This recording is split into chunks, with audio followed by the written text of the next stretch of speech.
नमस्कार, म भूपेन्द्र निरौला चेसपेस नेपालको च्यानलमा स्वागत गर्न चाहन्छु।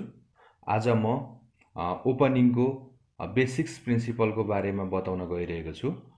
जस्तो हामीले गेम सुरुवात गर्दाखेरि जुन फलो गर्नुपर्ने नियम हुन्छ त्यो बारेमा म बताउन गइरहेको छु। एक प्रकारले यो अब सिद्धान्त पनि भनिन्छ यसलाई।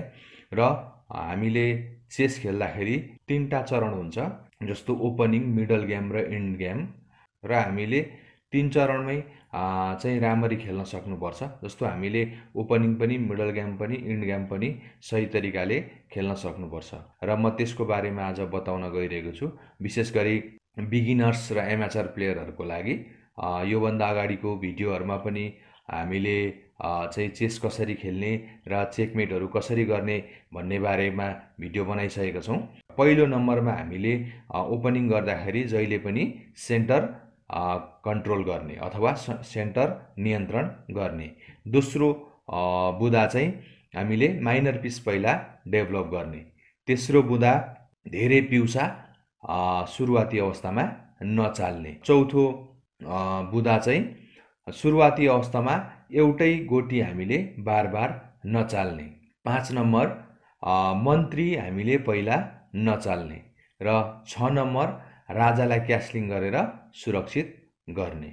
अब म प्रत्येक बुँदाहरू विस्तारमा बताउन गइरहेको छु। जस्तो 1 नम्बर बुँदा सेन्टर नियन्त्रण गर्ने। जस्तो अब सेन्टर केलाई भनिन्छ भन्दाखेरि, जस्तो चेस बोर्डको जुन यो बीच भागमा रहेको स्क्वायरलाई चाहिँ सेन्टर भन्ने गरिन्छ।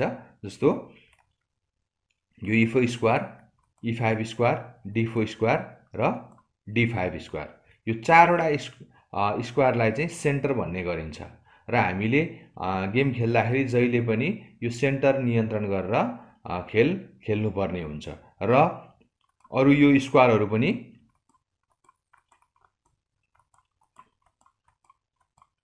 यसलाई पनि सहायक सेन्टर भन्ने गरिन्छ। अथवा मेन सेन्टर चाहिँ यो 4वटा square D4, D5, E4, E5 भयो भने, र यो अरू स्क्वायरहरू चाहिँ सहायक सेन्टर। जस्तो हामीले यसकै स्क्वायरको युज गरेर चाहिँ हामीले सेन्टर नियन्त्रण गर्न सक्छौँ। र अब यस्तो अवस्थामा जस्तो सेतोको चाल छ भने हामीले जहिले पनि कि राजा अगाडिको कि मन्त्री अगाडिको पाउन चालेर खेल्नुपर्ने हुन्छ। जस्तो सेतोले यस्तो राजा अगाडिको पाउन 2 स्टेप चाल्यो भने यो E4 स्क्वायर पनि उसले कन्ट्रोल गर्यो भने अर्को D5 स्क्वायर पनि के छ त कन्ट्रोल गर्यो। र जस्तो कालोले पनि यो पाउन 2 स्टेप चाल्यो भने के गर्यो त उसले पनि यो E5 स्क्वायर पनि कन्ट्रोल गर्यो र D4 स्क्वायर पनि कन्ट्रोल गर्यो। र हामीले ध्यान दिनुपर्ने कुरा, जहिले पनि ओपनिङ गर्दाखेरि चाहिँ हामीले सेन्टर नियन्त्रण गरेर चाहिँ ओपनिङ गर्नुपर्ने हुन्छ। अथवा हामीले पिसहरू डेभलप गर्दा पनि सेन्ट्रलाइज गरेर चाहिँ पिस डेभलप गर्नुपर्ने हुन्छ। र दोस्रो बुँदा माइनर पिस पहिला डेभलप गर्ने। जस्तो माइनर पिस भन्नाले बिसप र नाइटलाई बुझिन्छ। त्यसकारणले हामीले पहिला हाम्रो माइनर पिस डेभलप गर्नुपर्ने हुन्छ। जस्तो व्हाइटले यो चाल्यो, ब्ल्याकले पनि यो चाल्यो भने पहिला के गर्ने त हामीले माइनर पिस डेभलप गर्ने। माइनर पिसमा पनि हामीले पहिला नाइटलाई के गर्ने त डेभलप गर्ने। र नाइट डेभलप गर्दा जहिले पनि सेन्टरतिर डेभलप गर्नु पर्यो। किन भन्दाखेरि सेन्टरतिर डेभलप गर्दाखेरि यो नाइटले जस्तो यो E5 स्क्वायरमा भएको पाउनलाई पनि एट्याक गर्छ र यो D4 स्क्वायर पनि के छ त कन्ट्रोल गर्छ। जस्तो अब ब्ल्याकले पनि यो नाइट निकाल्न सक्छ। यो नाइट निकाल्दा उसले यो E5 स्क्वायर को पाउनलाई डिफेन्स गर्यो भने यो D4 स्क्वायर पनि के गर्यो त कन्ट्रोल गर्यो। अब त्यस पछाडि हामीले के गर्ने त बिसपलाई निकाल्न सक्छौँ।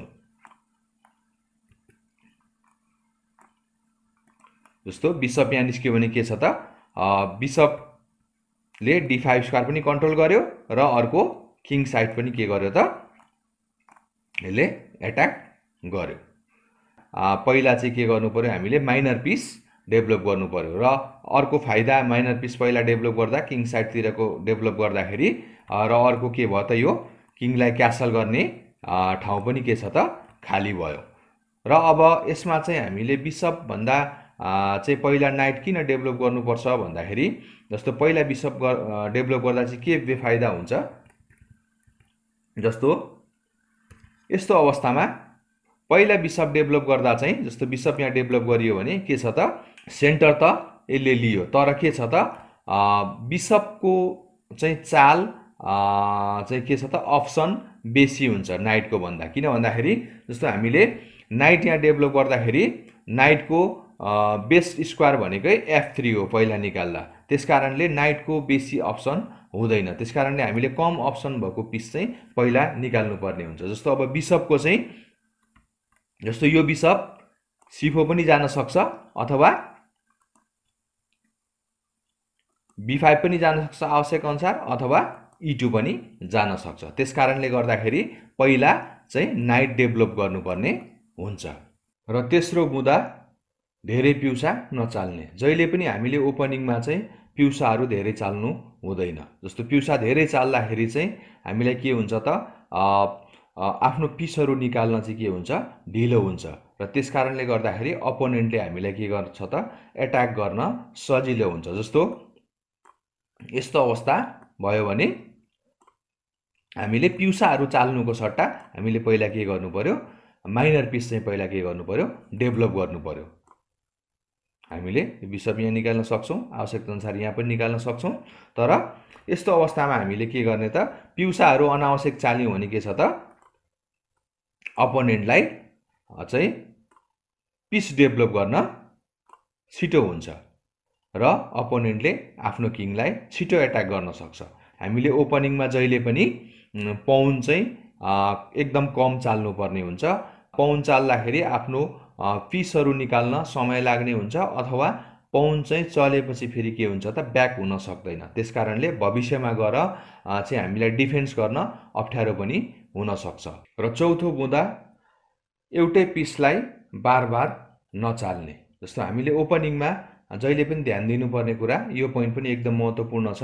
हामीले ओपनिङमै हाम्रो पिस बार बार चाल्यौँ भने पनि के हुन्छ त अपोनेन्टको पिसहरू छिटो डेभलप हुन्छ। छिटो डेभलप भयो भने के हुन्छ त अपोनेन्टको स्थिति मजबुत हुन्छ र उसले हामीलाई छिटो एट्याक गर्न सक्छ, हाम्रो किङलाई चाहिँ छिटो उसले एट्याक गर्न सक्छ। जस्तो फेरि हेरौँ, यस्तो अवस्था छ। जस्तो अब यो बिसप यहाँ राख्यो, यो चाल्यो, फेरि बिसप यहाँ गयो, यो चाहिँ के छ त गलत हो। किन भन्दाखेरि यसको सट्टा चाहिँ हामीले के गर्न सक्छौँ अर्को पिस डेभलप गर्न सक्छौँ। याद गर्ने, यस्तो गर्दा के छ त ब्ल्याकले फेरि के गर्छ त आफ्नो पिस डेभलप गर्ने मौका पाउँछ। जस्तो नाइट निकाल्न सक्छ, र यस्तो अवस्थामा कालोको दुईटा पिस निस्केको छ तर सेतोको एउटा मात्रै पिस निस्केको छ, र यसलाई चाहिँ के हुन्छ त व्हाइटको टेम्पो लस अथवा चाल लस भएको स्थिति हो। त्यसकारणले हामीले यो पोइन्ट पनि जान्नुपर्ने हुन्छ। हामीले ओपनिङको अवस्थामा एउटै पिस हामीले बार बार चाल्नु हुँदैन, त्यसको सट्टामा हामीले लास्ट र्याङ्कमा भएको चाहिँ माइनर पिसलाई के गर्नुपर्ने हुन्छ डेभलप गर्नुपर्ने हुन्छ। र अर्को पोइन्ट मन्त्री पहिला नचाल्ने अथवा मन्त्री पहिला ननिकाल्ने। जस्तो हामीले ओपनिङ गर्दाखेरि धेरैजनाले यस्तो खेल्ने चलन हुन्छ, र मन्त्री के गर्ने त सुरुमै चेकमेट गर्ने को लागि यसरी क्वीन निकाल्ने चलन हुन्छ। तर अब देखेन भने मात्रै के छ त त्यही सेतोले के गर्न सक्छ चेकमेट गर्न सक्छ। तर कालोले चाहिँ यहाँ सिम्पल नाइट F6 गर्यो भने के छ त जुन सेतोले यहाँ एट्याक गर्न खोजेको छ चेकमेट गर्न त्यो चाहिँ सक्दैन। अब यसको सट्टामा मानिलियौँ कालोले यो चाल्यो भने चाहिँ सेतोले के गर्न सक्छ चेकमेट गर्न सक्छ। जस्तो यस्तो मेटलाई चाहिँ स्कोलार्स मेट भनिन्छ, तर सेतोले चाहे जस्तो यहाँ कालोले गर्न दिँदैन। कालोले सिम्पल नाइट F6 गर्यो भने के छ त जुन सेतोले चाहेको थियो चेकमेट गर्न त्यो चाहिँ चेकमेट गर्न सक्दैन। तर अब यस्तो अवस्थामा यो सेतो मन्त्री छ, यो सेतो मन्त्री चाहिँ गलत स्क्वायरमा बसेको छ। किन भन्दाखेरि यो नाइटको चाहिँ यो F3 स्क्वायर चाहिँ नेचुरल स्क्वायर हो। अब क्वीनले यो नेचुरल स्क्वायर चाहिँ कन्ट्रोल गरेको हुनाले यो नाइटलाई चाहिँ के गर्छ त निकाल्न समय लाग्छ, अथवा क्वीनलाई यहाँबाट हटाउनु पर्ने हुन्छ। त्यसको सट्टामा चाहिँ ब्ल्याकले सिम्पल आफ्नो पिस के छ त डेभलप गर्छ र सेतोले ओपनिङमै डबल पिस चाल्नु पर्ने हुन्छ।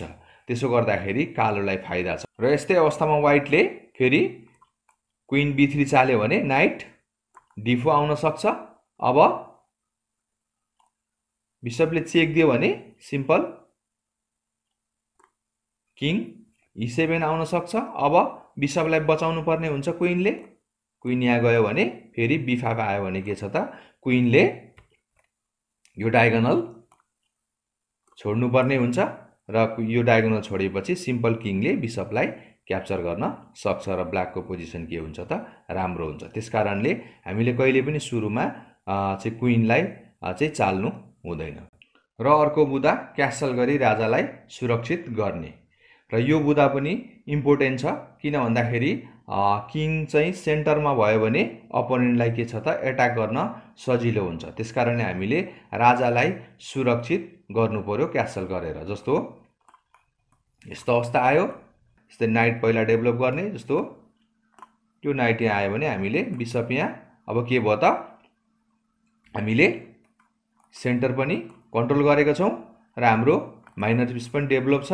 अब हामीले के छ त क्यासल गर्न सक्छौँ। जस्तो कहिलेले यहाँ निकाल्यो भने के गर्ने त किङलाई क्यासल गर्ने। अब यस्तो अवस्थामा के भयो त हाम्रो किङ कर्नरमा सेफ अवस्थामा रह्यो भने हाम्रो अर्को रुक पनि के छ त प्लेमा आयो। किन भन्दाखेरि कर्नरमा रहेको रुकलाई हामीले चाहिँ सेन्टरमा अथवा खुल्ला फाइलमा ल्याउनु पर्ने हुन्छ र अब सेन्टरमा रुक आइसकेपछि रुकलाई खेल्न के छ त सजिलो हुन्छ। त्यसकारणले हामीले जहिले पनि ध्यान दिनुपर्ने कुरा गेम खेल्दाखेरि लगभग पहिलो 10-12 मुभभित्र हामीले चाहिँ क्यासल गर्नुपर्ने हुन्छ।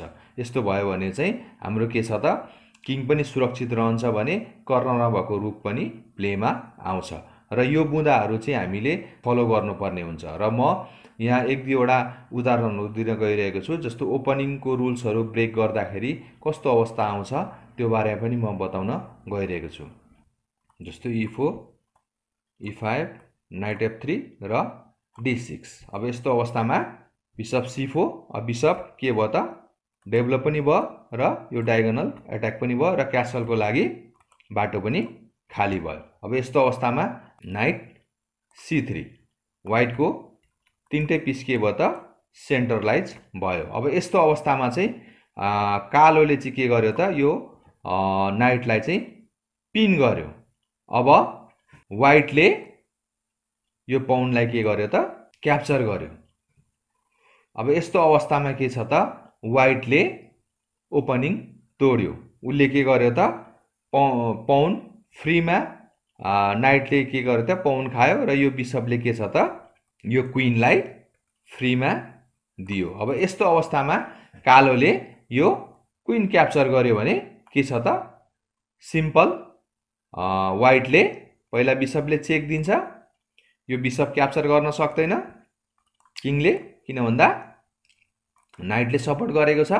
किङ फोर्समा आउनु पर्यो, E7 मा आउनु पर्यो। त्यस पछाडि नाइटले चेक दिँदा के भयो त चेकमेट भयो। व्हाइटले ओपनिङको प्रिन्सिपल तोडेर पनि के गर्यो त गेम जित्यो। त्यसकारणले हामीले यहाँबाट एउटा बुझ्नुपर्ने कुरा के छ भने हामीले खेलको स्थिति हेरेर हामीले ओपनिङको जुन यो नियमहरू छ तोड्न पनि सक्छौँ। तर अब धेरै अवस्थामा चाहिँ हामीले यो फलो गर्नुपर्ने हुन्छ र कुनै कुनै अवस्थामा बोर्डको परिस्थिति हेरेर हामीले ओपनिङ प्रिन्सिपल भन्दा बाहिरको मुभ पनि चाल्न सक्छौँ। त्यसमा चाहिँ फाइदा छ भने हामीले त्यो प्रिन्सिपलदेखि बाहिरको मुभ पनि चाल्न सकिन्छ। तर धेरै अवस्थामा चाहिँ हामीले चाहिँ ओपनिङमा जुन बेसिक्स रुल्सहरू छ त्यो चाहिँ फलो गर्नुपर्ने हुन्छ। र अर्को उदाहरण जस्तो यस्तो स्थितिमा कालोले यहाँ चाल्यो। जस्तो कालोले चाहिँ के छ त ओपनिङको रुल्स तोड्यो। भन्नको अर्थ ओपनिङमा के छ त यो नाइटलाई चाहिँ डबल उसले के छ त चाल्यो। यो स्क्वायरबाट यहाँ निकाल्यो, त्यस पछाडि यहाँ आयो।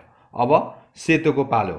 सेतोले चाहिँ सिम्पल के गरिदियो, यो पाउनलाई क्याप्चर गर्यो। अब सेतो चाहिँ के छ त पाउनमा लोभ्यो। अब यस्तो अवस्थामा के छ त यो गलत। अब क्विन यहाँ आयो। अब सेम टाइम क्विनले के छ त जस्तो यो नाइटलाई पनि एट्याक गर्यो, यो पाउनलाई पनि एट्याक गर्यो। अब एकैचोटि के छ त सेतोले दुईटै पिस बचाउन सक्दैन। जस्तो नाइट यहाँ आयो भने सिम्पल के छ त क्विनले सिम्पल G2 के छ त एट्याक गर्छ। अब नाइट पनि एट्याक भयो, रुकलाई पनि एट्याक भयो। अब रुकलाई के गर्नुपर्ने हुन्छ, बचाउनु पर्ने हुन्छ। सिम्पल नाइटले नाइट क्याप्चर गर्यो भने के छ त क्विनले रुक क्याप्चर गरेर चेक दिन्छ। त्यसकारण रुक यहाँ आयो भने जस्तो रुक F1 आउँदाखेरि सिम्पल के छ त नाइटले चेक दिन्छ, सिम्पल पिस अफ भयो।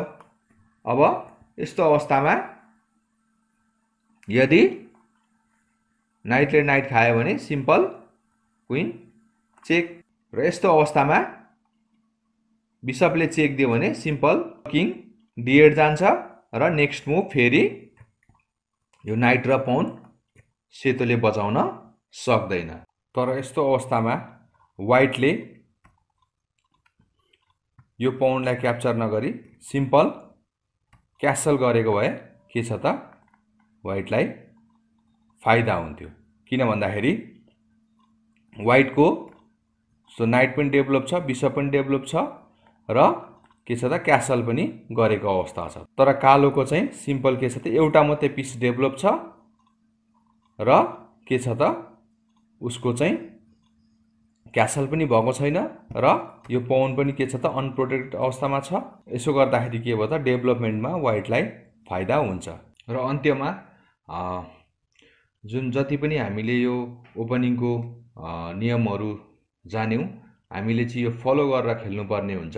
चाहे एमेचर लेभल होस् अथवा ग्रान्ड मास्टर लेभल, नियमहरू फलो गरेर खेल्ने गरिन्छ। तर कुनै कुनै अवस्थामा चाहिँ विशेष परिस्थितिमा हामीले यो ओपनिङको नियम तोड्न पनि सक्छौँ। तर धेरै जसो अवस्थामा चाहिँ हामीले यसलाई फलो गर्नुपर्ने हुन्छ। यो भिडियो सबैलाई मन पर्यो होला भन्ने मैले विश्वास लिएको छु र आउँदा दिनमा पनि यस्तो भिडियोहरू लिएर हामी उपस्थित हुनेछौँ। र अहिलेलाई म बिदा हुन चाहन्छु। नमस्कार।